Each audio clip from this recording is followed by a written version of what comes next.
Like many of us, Frieren didn't really care much, wandering through life apathetically, with very little that actually interested her beyond her hobby of collecting spells. That carefree joy she saw from those around her seemed inaccessible to her, something that just wasn't for her. She leaves them after a decade of traveling together and feels nothing. It doesn't even really seem like a decision to her. And when one of them dies a decade later, she still feels nothing, besides a tinge of guilt at feeling nothing. It's only when his body finally vanishes beneath the dirt does it finally hit her. I knew a human's lifespan is short. Why did I never think about getting to know him better? Why didn't I appreciate what I had whilst it was still here? Something I think we can all relate to, regardless of whether we've lost someone or not, is looking back and thinking, oh, those were the good old days. Back when I had this and didn't have to worry about that, right? And for a lot of us, that's just simply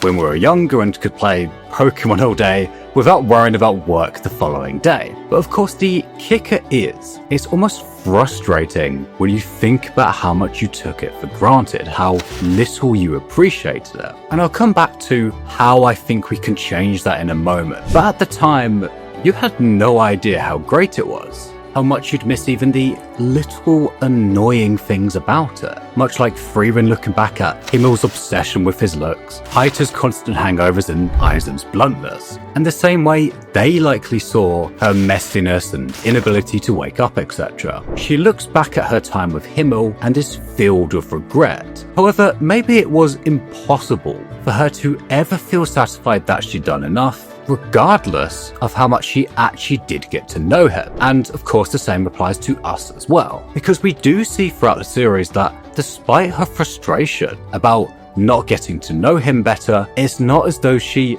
doesn't know a thing about this man like she claimed. We see a whole bunch of examples throughout the series, from the specific flowers Himmel mentioned grew up in his hometown, to the fact that Aina likes sour grapes, the more sour the better. So she did pick up some things about them on their journey together. But whilst it is probably fair to say that she doesn't know as much as you'd expect, given how long they all travelled together, certainly not as much as the others seem to know about her, I do also think that it's likely just impossible to ever feel like we appreciated our time with someone enough, or that we got to know them as much as we wished. There'll always be something we didn't appreciate enough, right? That one instance where we could have spent more time with them, and maybe my opinion will change at this when I get older, especially now I've had this realization I'm talking about. But I think this is mostly unavoidable. We'll never be perfect at this. There'll always be something we wish we did differently. Or in Frieren's case, she was never going to know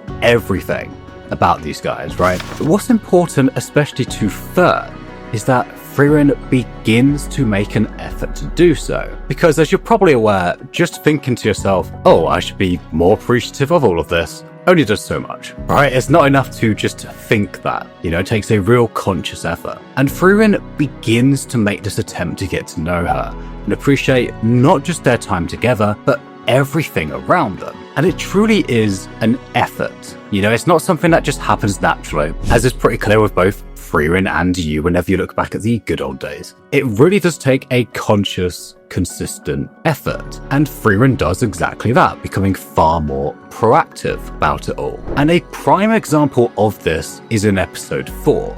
It's a scene that I didn't think twice about the first time I saw it.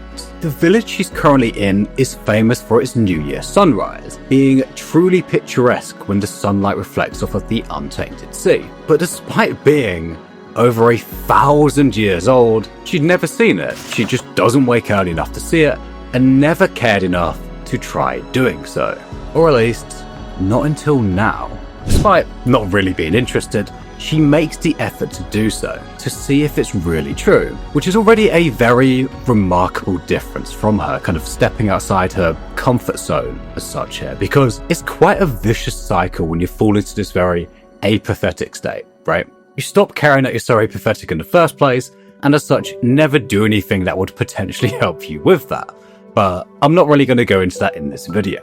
Frieren still sleeps through regardless, but makes it along thanks to Fern dragging her along, only to be extremely underwhelmed, not thinking it was even waking up early for, and initially turning to leave until she sees the look on Fern's face and how much she was enjoying it. Suddenly, she finds herself enjoying it alongside her. And besides the obvious of, oh, a lot of things are more fun with someone else, what's far more significant to me is that she had to look beyond her initial reaction to it.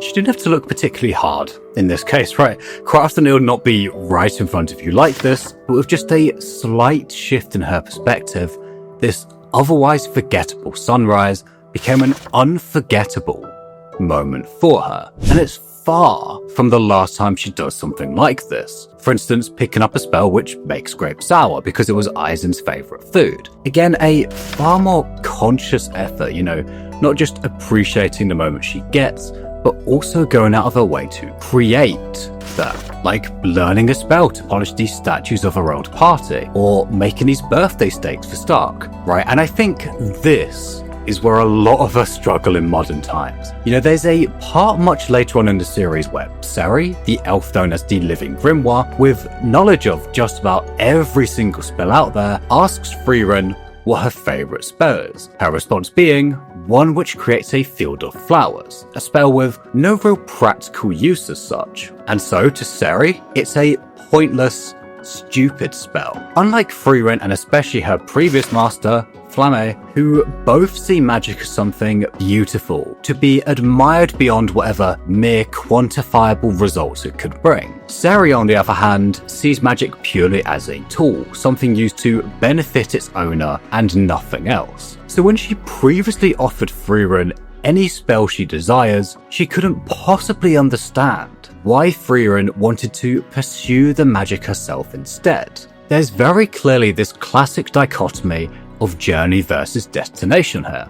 And I'm not going to spend super long on this, right? But it's important for what I want to say in a moment. I think I was far too much like Eisen and not enough like Himmel in the past. There's a flashback to Himmel's conversation with Eisen about whether they should go straight to find the Demon King or spend time exploring and being sidetracked. And between this and Flam and Frieren's conversations, the series clearly aims to tackle one of the most difficult questions out there. How much should we relax and enjoy ourselves versus chase after something? Now obviously, working hard and achieving certain things can lead to specific joys that you wouldn't get elsewhere. And I think anyone who's seen my videos before knows I'm absolutely not bashing pursuing what you want in the slightest. But just grinding 24/7 is not the way for most of us. I've had phases like that, right? And it's certainly not for me. Where that ideal balance lies will vary a lot from person to person, and it's not something I'm even going to attempt to tackle here,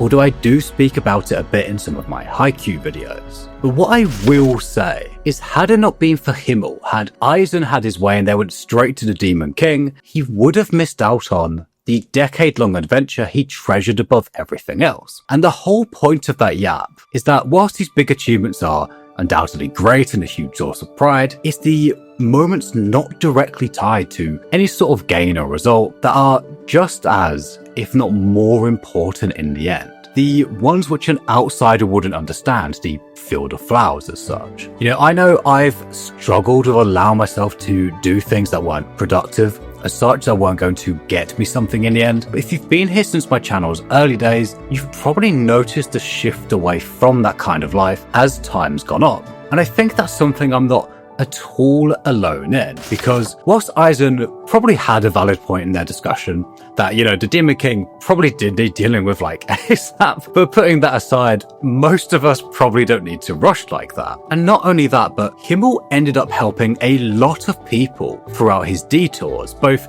directly and indirectly through the people he inspired to act like him. And so a lot of these meaningless moments had a lot more meaning in the end than he'd ever realised. The route that supposedly yielded the fastest best results probably didn't in the real long-term grand scheme of things. And I think some of us find stepping away and spending more time with those important to us really hard. Either because of, just outright apathy like I mentioned at the start of the video, or because we struggle to pull ourselves away from being productive all the time. And maybe it will come at the cost of some results, right? For instance, Frieren is referred to as a mage quite weak for her age. But not only is the cost probably not as high as you think, right? And again, Haikyuu video on this, probably my favourite video I've made, but also Frieren is just hardly weak by any means. But more importantly, it's not something people ever really regret doing, but much like Frieren, heavily regret not doing so.